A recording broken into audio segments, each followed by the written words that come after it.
Greetings, dear viewers. I'm Coil Quickcard, and welcome back to Radical Dreamers, where apparently a goblin captain has pulled his morning star from his waist and started swinging. You don't know who you... Oh, nope, that's not Kid. You don't know who you're messing with. We ain't no ordinary goblin, sweetheart. We're Lord Lynx's elite guard. The goblins that gobble other goblins. That's right. The Gob Squad. Oh, quit shitting your mouth off and let me stick a boot in it. And with that, Kid launched into a lightning-fast spinning kick. Her boot connected with the side of a goblin's head with a crack, sending the creature tumbling to the ground. Get him, lads! The boy looks scrawny. Start with him. The goblin captain spun the heavy metal ball of his morning star in the air. Glorious gob strike! Aye, aye! The goblins charged across the room in response to their captain's command. Gob strike incoming! A goblin rushed toward me, swinging its weapon over her head.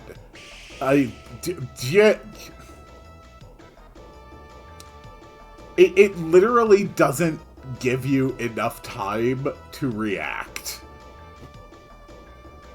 I wasn't going to make it. The morning star swept sideways through the air. I twisted my body to evade it, only for my torso to erupt in pain. Before I knew it, I was sent rolling across the floor in agony. Serge, get up! Spurred on by Kid's scream, I staggered to my feet, clutching my side. I couldn't let it end like this. Another goblin flew down from overhead. Bombs away! With a growl, it sent its morning star swinging in for above. I rolled across the floor, dodging the attack, but I wasn't fast enough, and the iron ball crashed straight into my back. This is not going well. I let out a howl as the force of the impact juddered through my body. I'd never felt such a raw pain in my entire life. I rolled around the floor in agony. Dance for me, boy. Let me hear your thing. As I crawled on the floor, the shadow of the goblin towered over me like a black mountain. Die, brain! Its lips curled around its fangs in a leering grin, and it raised its weapon over its head. Oh, no you don't! You ought to get through me first. You'll have to get through me first, obviously, because I said that. Majel conjured up a black wind, which surged forth like a shearing tempest. How's a human know spell like that? Who are you? The goblin was quickly silenced as the rushing winds tore through it, and it collapsed to the floor with a final shriek. Majel looked down at his victim, his expression unchanged. My head was spinning, but I managed to take the opportunity to rise to my feet. Gob strike incoming! Okay, we're gonna parry. I just about managed to push my enemy's attack aside and tried to strike back with my knife. Only for the goblin to knock away my attack with a flick of its brawny arm and send me crashing into the ground. Ah! The shock sent a flash of bright white light singing through my head. Another of the goblins hesitated for just a moment, only to be run through by a spear of pure lightning conjured up by Majel. The goblin let out a blood-curdling howl as electricity coursed through its body. It clutched awkwardly at its chest where it had been struck, its face contorted with agony and horror. Magel's cape fluttered, and his piercing eyes stared coldly at his victim. None who defy me shall escape my wrath. Another goblin flew down from overhead. Bombs away! With a growl, it sent its morning star swinging from above. I was better off attacking than trying for a clumsy dodge. I tackled the goblin head-on. It bounced helplessly off its enormous rock-like body, smashing headfirst into the floor. Serge is having a bad day. The shock of the impact jolted through my body. Another of the goblins hesitated for just a moment, only to be run through by a spear of pure lightning conjured up by Majel. Okay, so apparently two goblins have done that now, I guess. Okay. Is there anything else I can do? Alright, Gob Strike. Dodge! I swiftly dodged the attack. Well, I tried to, at least. The morning star slammed into my shoulder with a sickening impact. Oh my god, Serge is just getting killed. I writhed in agony, at the same time trying not to lose sight of where the next blow might be coming from. That's the spirit, scumbag! I ain't done with you yet. Majel conjured up another black wind. Apparently they forgot that he could do that. Okay, let's try again. Long live Lord Lakes, glory to the Gob Squad. With these final words, the goblin collapsed. That was the last of them. Was it? I just got my ass kicked. We made it.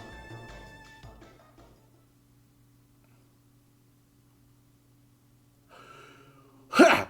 Piece of cake, said Kid, putting a brave face on things as she wiped the sweat from her brow with her arm. Am I the only person who got their ass kicked? And then she stopped and looked at me. Serge, what were you thinking, you great drongo? Getting a goblin to come after you like that. You really shouldn't have to, you know. Still, thanks.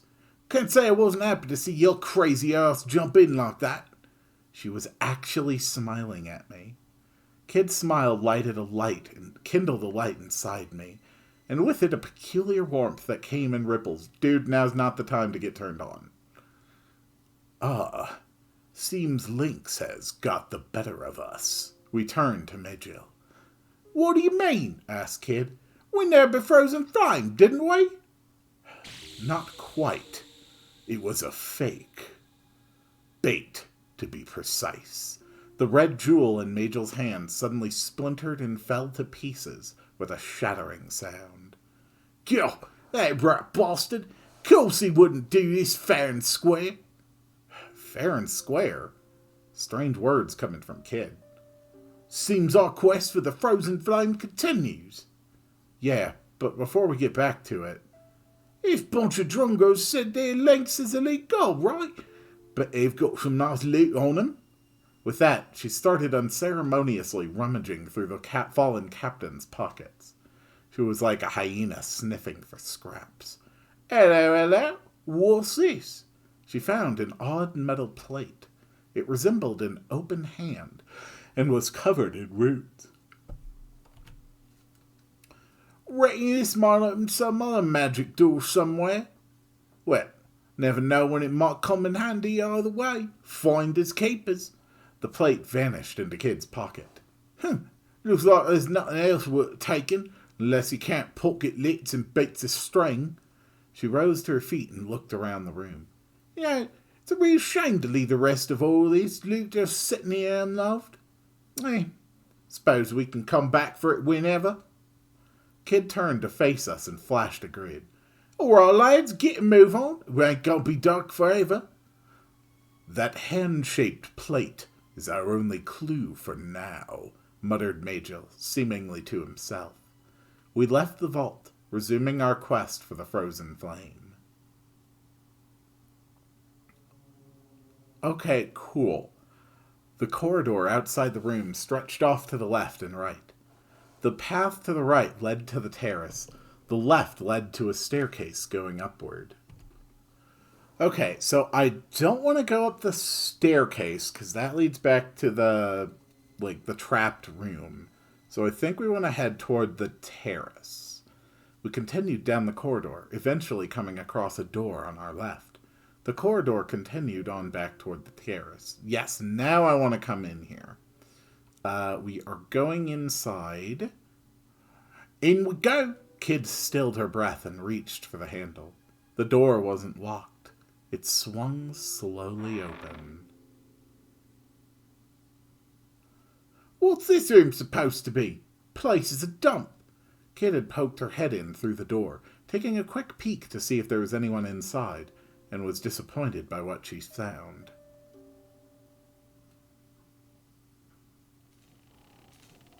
The room was large and littered with peculiar-looking machinery and knickknacks, all of which were covered in dust, and had seemingly been dumped there haphazardly. Everything looked like it had been there rusting for a very long time. The ends of the room were completely dark, and it was impossible to tell just how big it was, or even what the walls and floor looked like. It seemed the manor's inhabitants had turned the old clock tower into a makeshift storage space some time ago. I stepped warily inside. "Leave that alone." I looked over toward Medjil and saw a kid trying to pull something from the shadows. It was a huge sword that appeared to be very old indeed. "You don't need that old bludgeon. It'll only get in the way. And as much of an antique as it is, it won't fetch much on the market in that condition." "Yeah, reckon it might, you know. There's plenty of collectors that just love old bits of junk. Well, some old bits of junk." Pouting, Kid left the sword where she stood. At least she put it back down gently. It was then that we heard a voice from the shadows. "What exactly are you doing here, I just about jumped out of my skin. "Who's they?" Kid and Majel turned to face the voice, ready for a fight. A wizened crone emerged from the shadows. She was hunched over and wore a hood draped over her face. I could tell at a glance that she wasn't just old. She was positively ancient. "He's just some doddery old bag. What do you think you're doing sneaking up on us like that?" Kid's shoulders relaxed as the tension left her body. Majel, however, continued to give the woman a piercing stare. "Oh, what impish little thing you are! Here to visit a friend, perhaps? Not in the dead of night, I suspect." The crone narrowed her eyes. "Let's get a closer look at you. Ah, yes. You must be here to get your revenge on Lynx." How did she... My heart jumped. She seemed to know exactly who we were. We were in trouble. What if she sounded the alarm? We'd have to give up on the treasure and run for our lives. What were we going to do? We're just... we're just gonna tell her, she seems to already know what's up. "So what if we are?" Kid narrowed her eyes right back at the crone. "What's it to you if we're here to get our revenge on old Lynx? You gonna do something about it?" "You never change, do you?" The crone chuckled madly, her small frame shaking.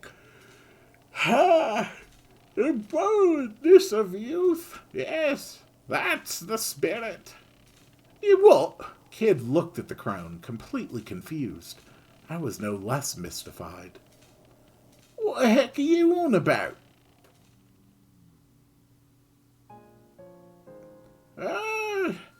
Must have been 4 or 5 years ago.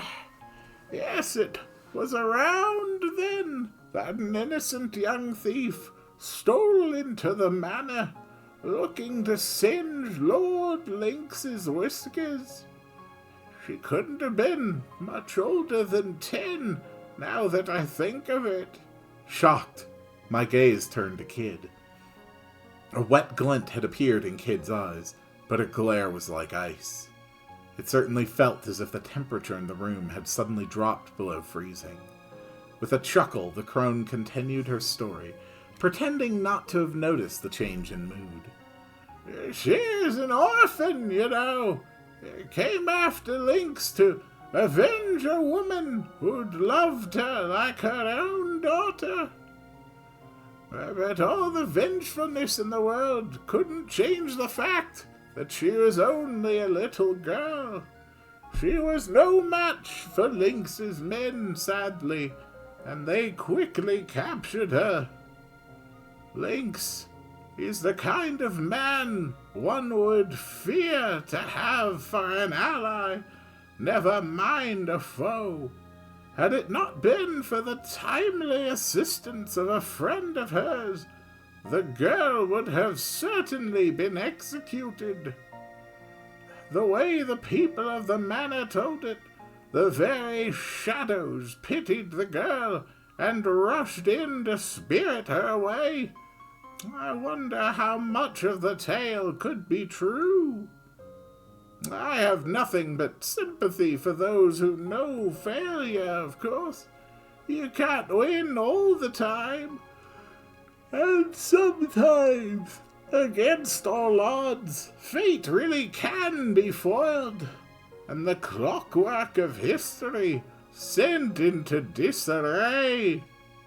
No, the ones I have no patience for are those who do not recognize their failure, or who fail and choose to give up as a result. The crone looked up from under her hood, stared Kid directly in the face, and grinned. Kid's anger faded, giving way to a dumbfounded expression. If you wish to steal the jewel from Lynx, if you truly wish to triumph, you will have to let go of a treasure of your own, Kid. For as long as you cling on to it, the hands of your clock will never move. They'll say exactly where they came to rest all those years ago. Who are you? Me? Why, I'm just an old bag, like you said. I do apologize. I must have taken up a lot of your time with all my babbling. I'll leave you in peace. Oh, but before I go... The crone turned to face me. You seem to be injured, young man. If you wish, I can take a look at your wounds. Please do. I have been bludgeoned so severely. With all the attention suddenly turned toward me, I panicked a little. Yeah, absolutely. What? All right then. Please do. The crone muttered a few words as her bony fingers drew sigils in the air. A pale, gentle light began to surround my body, filling me with a strange warmth. Strike a lot. That's no ordinary spell. Kid was impressed. I felt my wounds healing, and heard a nostalgic melody that soothed the wounds in my heart. Before I realized it, the crone was gone. Hi, lady! Kid strained her eyes, scanning the darkness. But there was no one to be seen, and her calls went unanswered. Who the bloody heck was that? Kid looked like she'd just woken up on the floor of the Laughing Pig after a few too many. What does she mean about you having to and what did she mean about you having to let go of a treasure? Well, we won't find any answers here. Time to move on. Majel brought us back down to Earth, emotionless as always. It almost seemed as if he thought nothing had happened at all. Yeah, I guess you're right. Kid walked quickly to the door, keen to move on. Hold it, you! Just as I was about to follow Kid out of the room, she jabbed me in the side with her elbow. You stingy little bugger, Serge. Why didn't you tell her to share some of that healing magic with the rest of us? Classic Kid. Leading the group as usual, Kid suddenly stopped. What's that? She dabbed her finger at something in the darkness. Straining my eyes, I could see a pale white bundle of something shaking in the shadows. Oh, that's strange. I moved in front of Kid to try to get a better look. And then suddenly the strange presence started crawling across the floor toward us at an unbelievable speed. I didn't have time to brace myself. The white figure reached my foot, then reared up to its full height. It was a skeleton! Okay. That might be a problem? The skeleton and I stood face to face, its empty eye socket staring straight at me, or seeming to at least. What was I going to do? Alright, we're going to assess. The skeleton stooped over and leered at me. I was stunned by the strangeness of the gaze coming from the two black pits of its skull. And then, it leapt at me before I could react. Ah! I let out a scream. Its ribs loomed up in front of me. I shoved hard with both hands, desperately trying to loosen the firm hold it had taken on my head with both arms, and sent it crashing to the ground. It clattered to the floor in a pile of jumbled bones. But then I noticed its head was nowhere to be seen. Serge, your hood! I reached up with a start to find the skull had clamped onto my hood with its teeth. What was I going to do? Tear off the hood. Yeah, panicked. I tried to pull off my hood, but my hands refused to cooperate, and I could only flap my hands at the skull uselessly. Oh my god, Serge, you're so disappointing. That was when I heard Majel snap at me. Stand still! Crack! My head exploded with stars as Magel's foot slammed into the back of my head. I gasped, and for a moment I thought I was going to pass out. The skull, meanwhile, shattered to pieces like an eggshell. Bits of broken bone scattered down from the top of my head. The rest of the skeleton froze mid-charge and fell apart. The bones lay motionless on the floor. Nice one, Madge. Yeah, thanks. You didn't have to kick me in the head, though. We're finished here. Let's get moving. Ow! Whew. I'd taken a few knocks, but I was alright. A scrape or two wouldn't stop me. Maybe you ain't such a drongo after all. Just goes to show any old weirdo can make something of themselves if they put their mind to it. Kid's eyes glinted with mischief. Okay, the door led back into the corridor, which stretched off to the left and right. Alright, I've come out of the clock tower. So the door was on the left side. So if I go right, that'll head back to the treasure vault and the torture chamber. What I need to do is head left past the terrace. Yeah, okay. We're going left. After a short walk down the corridor, the terrace... Yep, we keep going. We're going out... Actually, let's just step out onto the terrace real quick. We returned to the quiet terrace overlooking the garden. And then...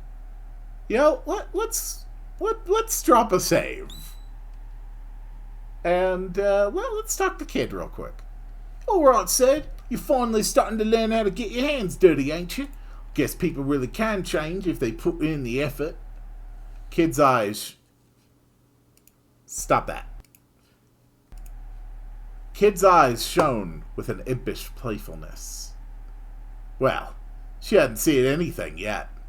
We should go back inside. We're not here for fun, muttered Majel.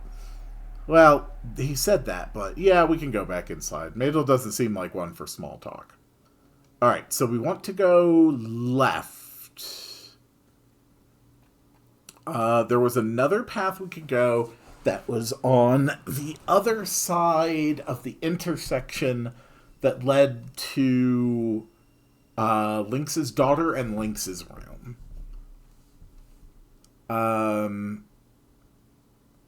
Okay, we're going to continue onward toward... which way? We want to go... No, okay, we're not going to the study. We're not going to the main hall. The path to the right led down the stairs.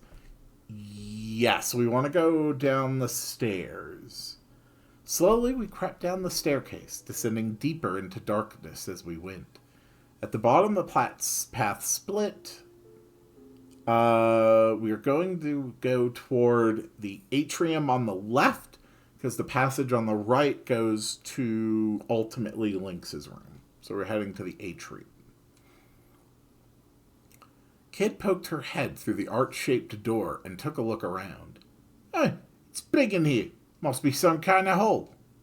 We took a cautious look around, then entered, one after another.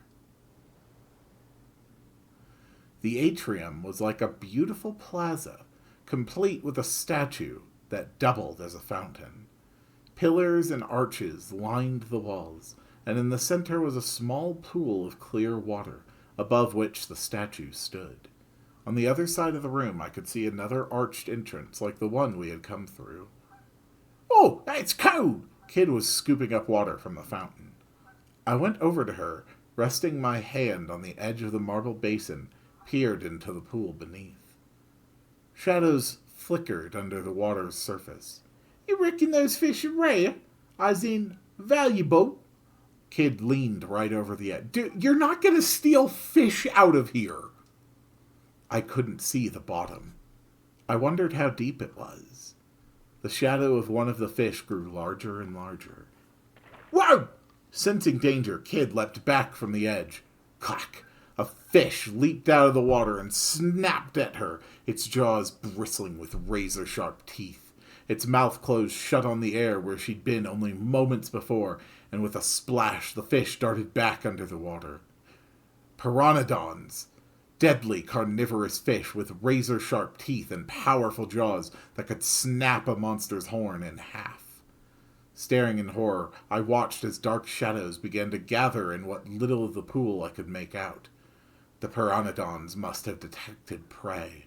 Soon the room was filled with the sound of splashing and snapping as the fish teemed at the water's surface. "Bloody hell!" Even Kid was uneasy. She took another step back. How many pteranodons were in the pool? The thought of what would happen if they all leapt clear of the water and attacked at once crossed my mind. A bead of cold sweat rolled down my forehead. This seemed like an easy case of, walk away and, have Majel just shoot a lightning spell. Okay. Suddenly, the water coming from the statue turned crimson and shot out a powerful jet that nearly touched the ceiling. Oh, crap. Kid jumped back again. I just stood in shock, watching the torrent of water erupting from the statue. The scarlet waters continued to gush out from the fountain. The pool grew redder and started to overflow.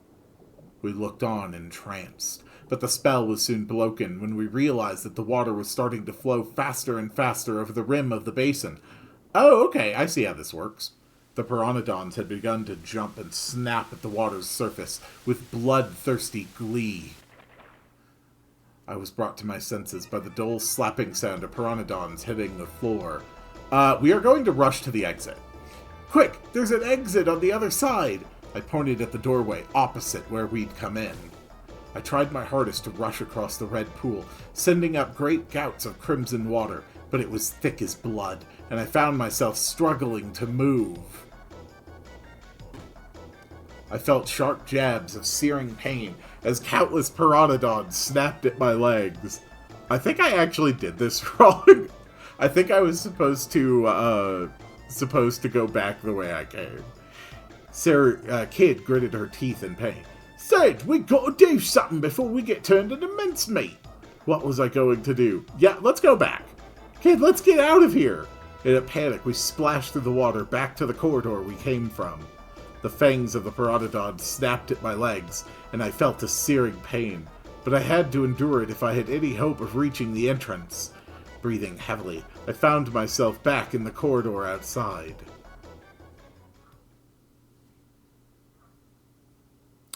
Hey, that was a close call. So that whole thing was a trap, huh? Talk about twisted. Oh, no, I'm assuming that's his kid. So that whole thing was a trap, eh? Talk about twisted. Lanks is even more of a sick bastard than I thought.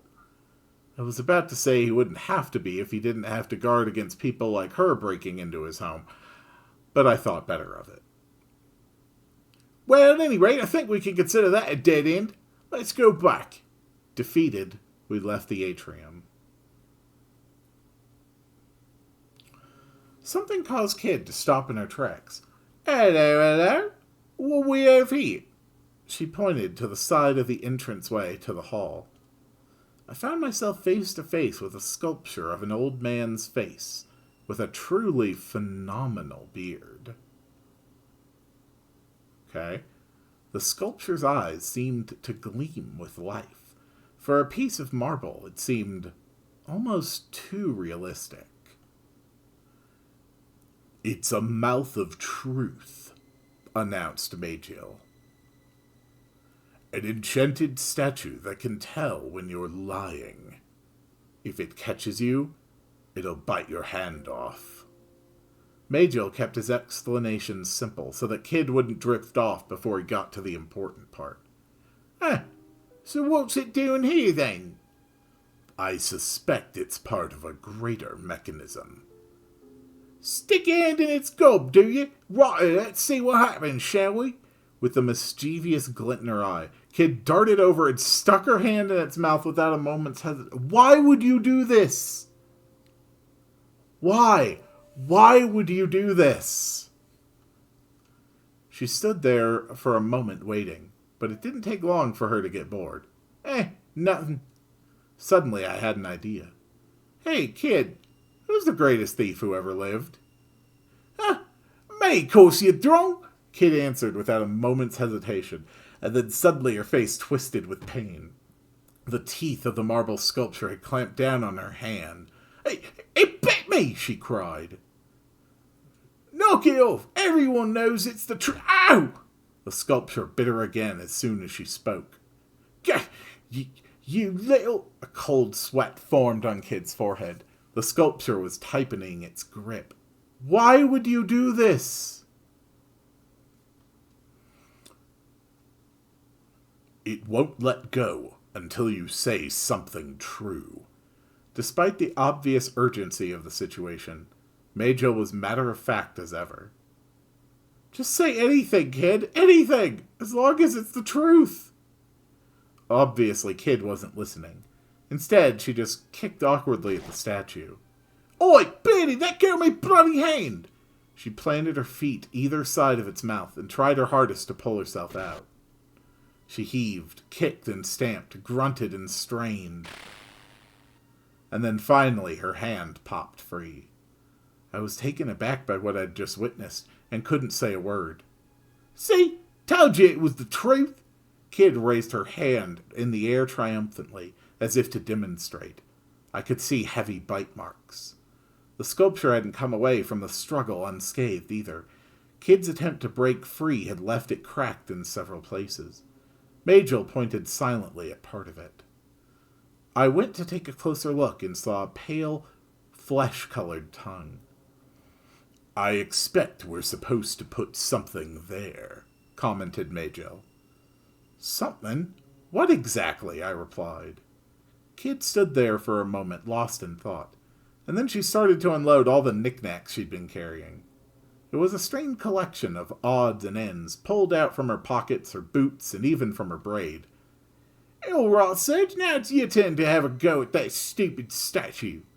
Kid grinned at me, holding her assortment of knickknacks out on the palms of both hands.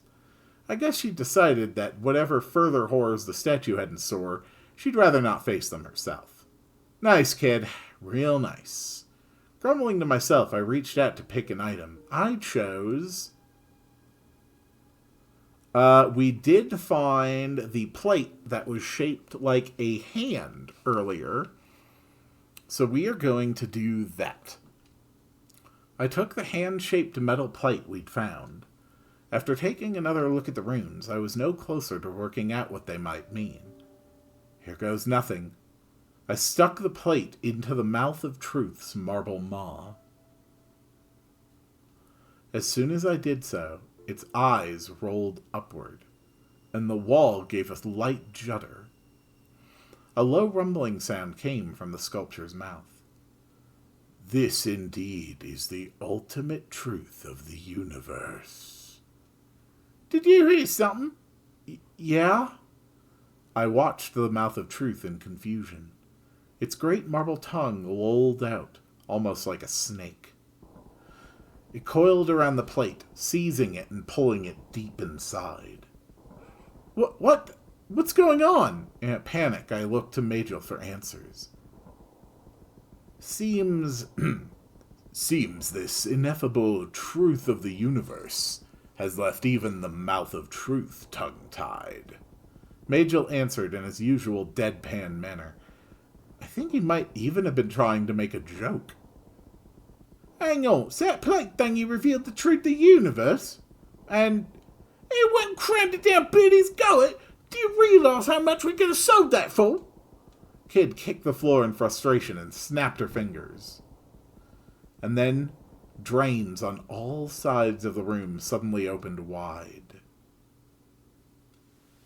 The red water formed eddies as it sank away. Helpless, the pteranodons were washed away with the current. Soon only trickles of water were left, slowly dripping away. Well, it's a stroke of luck, ain't it? Guess we won't be sleeping with the fishes tonight, grinned Kid, looking at the empty pool. We crossed the drained room, making for the exit on the other side, and pressed on.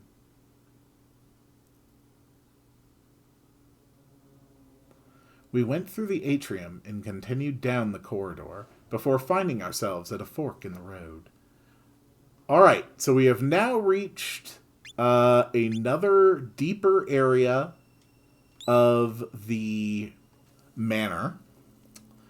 We still have a ways to go.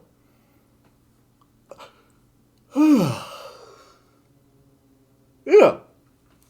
But I'm afraid that's going to have to wait until the next one.